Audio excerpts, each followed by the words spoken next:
Hello Virgo, Sun, Moon and Rising. This is your love life reading for the second half of November. Slightly different format this time. There is an explanation in the description if you want to know what that is. Otherwise, let's get on with the reading. I have to say, you guys got some really beautiful cards this time, so I can't wait to kind of tell you what's been going on. Because Virgo hasn't had the easiest of times recently. It has to be said. I don't think 2016 has been a difficult year for a lot of people, but Virgos, from what I've seen, you guys have not had the best luck in love recently. So we have the Hierophant coming up here as the overriding energy. This card can speak of tradition, of what's customary. It can be social norms. It can be anything from religious institutions and religious ideas of spiritual beliefs of what we hold dear and what we think should happen when it comes to love lives. Or it can be to do with other kind of institutions, higher learning, so universities or businesses, corporations, those types of things. It can often speak of like the institution of marriage. So some of you may be getting married, or it may be to do with your marriage, if you're already married or living as a married couple, I guess. But it is a very grounded energy, and I often feel it's a great kind of guidance card because it asks you to conform. I always kind of shudder when I say the word conform, but I'm an Aquarian sun, so conforming is not the easiest thing for us. But I also have a Virgo moon sign, so I get this. Sometimes it's just nice to know what you're supposed to be doing, or to have the beliefs, or to be in touch with what we want spiritually and be aligned with that and live our lives, especially our love lives, in accordance with that.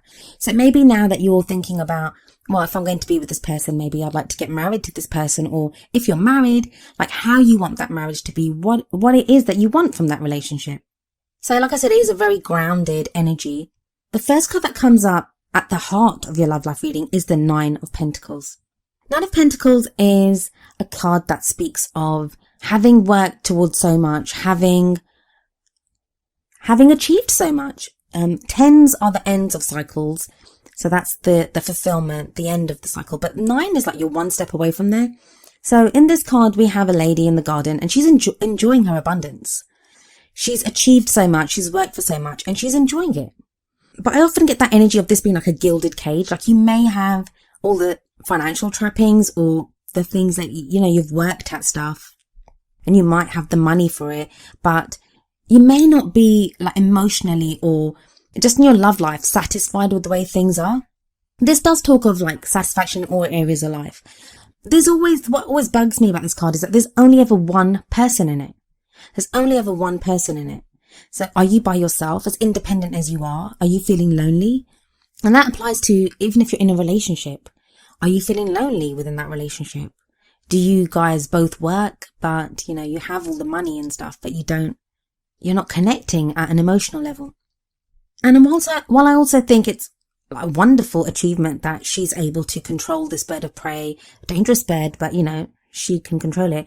I often find that maybe that we're kind of clamping down so hard on our more animalistic side, our more emotional side, that we want to be all logic and reason. And Virgo, you are known for that. You guys are very logical and, what needs to be done and why do we need to do this, that kind of thinking. That sometimes you don't just kick loose. You don't kind of give into your wild side. And you guys do have a wild side. Come on. So I kind of feel like with the Hierophant and the Nine of Pentacles, a lot of you have been feeling very stuck. Now, the Nine of Pentacles doesn't always have to speak about financial work. It can be work that we've done on ourselves. So spiritual work, especially combined with the Hierophant, that kind of learning, that kind of spiritual belief thing, that maybe we've gone through a period of exploring who we are, exploring what we believe in. And we now have that. We now have that understanding.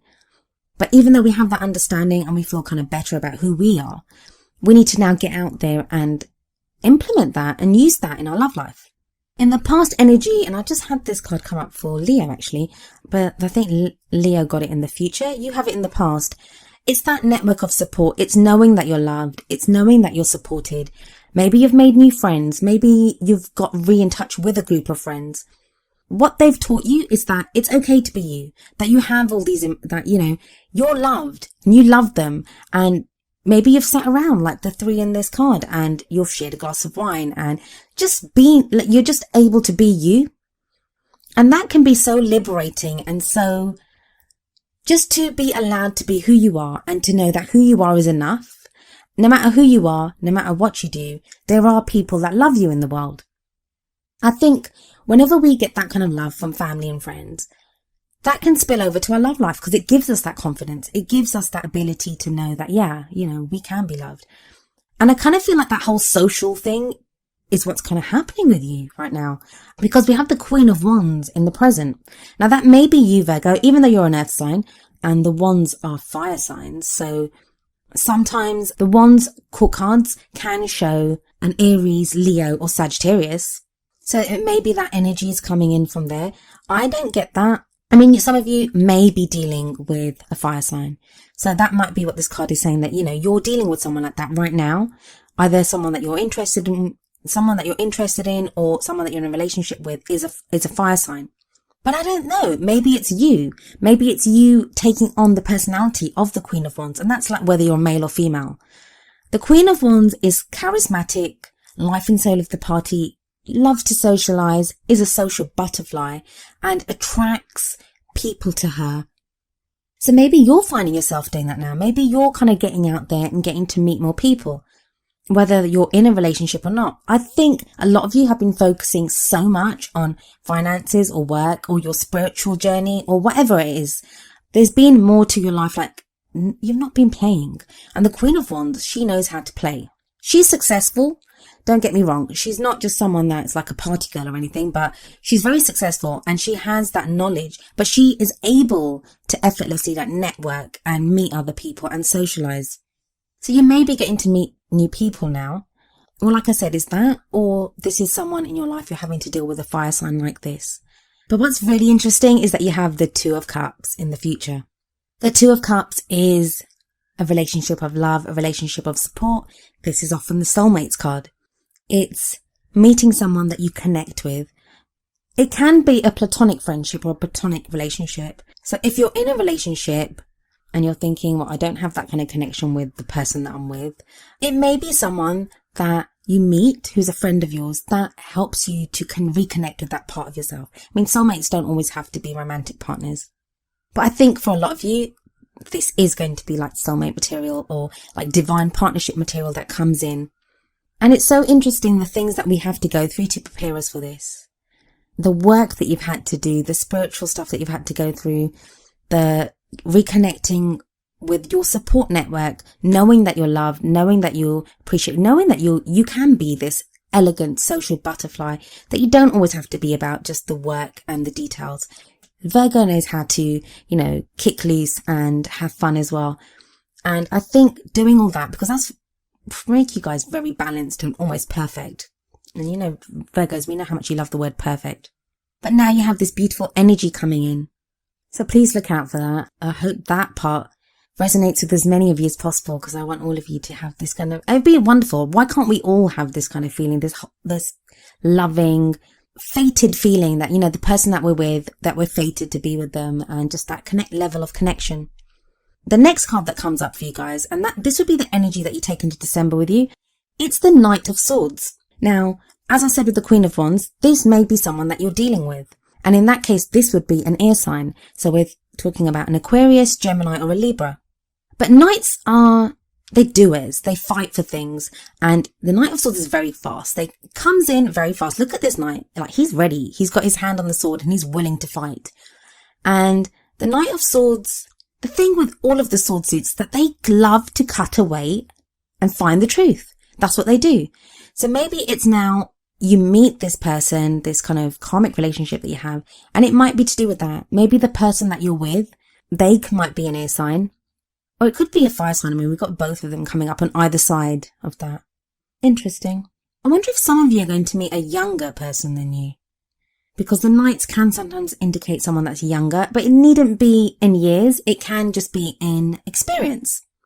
So it may be that energy that's, you may meet someone that has a younger energy than you, or maybe they've just not had as much experience as you in relationships or anything. It can be that kind of energy. But this will be someone that fights for the truth and may even be ready to fight for you. Now, if it's not that, if this is your energy, it's you now wanting to fight. And I think not in a bad way. I think it's been a while since you've actually had something that you are ready to fight for. Something that you felt so kind of worked up about that you're like, yeah, I'm going to fight for this. This is something that is so important to me that I'm going to do whatever it takes to keep this or to have this or to make this happen. So this may be your energy, but I guess time will tell. Moving on to the Oracle cards, the first card that comes up here for you from the Romance Angels deck is getting to know each other. As you reveal your innermost selves to each other, your bond deepens. That's lovely. I mean, this kind of brings into it the Three of Cups. If we look at the image on the Three of Cups and on the getting to know each other card, they're almost identical. They're almost identical the way they kind of like, seem to be having a good time sitting around. But then it also speaks of the Two of Cups. It's that getting to know each other energy. And the bond deepening is almost like that yin-yang symbol that's kind of rising up from the beaker in the Two of Cups. So that's lovely. I feel a lot of you are about to either meet someone. If it's not meeting someone, it may be that now if you're in a relationship, you're really getting to know each other. You might be having conversations and finding out things about each other that you've never known before. And that might be if you've been together like 2 years, 5 years, 10 years, whatever. There may be that almost as if you're meeting each other for the first time. That might be how it is. But I think for a lot of you singles, if you're out there looking, that, yeah, this kind of bodes well for the future. The card that came out from the Wisdom of the Oracle is number 22, Blessed. It's such a lovely card. It's so beautiful. It's one of the most beautiful cards in the deck. I'm going to read you the meaning from the book. The essential meanings. Something wonderful that is unearned and unexpected. Grace that is an unforeseen gift from Spirit. The relationship message is, you are moving toward a deepening of intimacy in a unique and sacred partnership. You know you are meant to make this connection. This union, blessed by the divine, will bring transformation and beauty to the world. This is also a sign that, even more important, you're being called to a deeper intimacy with yourself and spirit. With this new development, you will see evidence of grace in your life. I mean, that's just perfect. And it ties in so wonderfully with the Two of Cups. And like what I was saying about the spiritual work that you might have done yourself. These are your rewards coming in now. If you've been working on yourself, if you've done the work, Virgo, now it's time for your reward. There is this kind of sacred partnership that's coming in. Well, like I said, I hope this resonates with as many of you as possible. I mean, I wouldn't mind seeing some of this in my own life. And I have a Virgo moon sign, so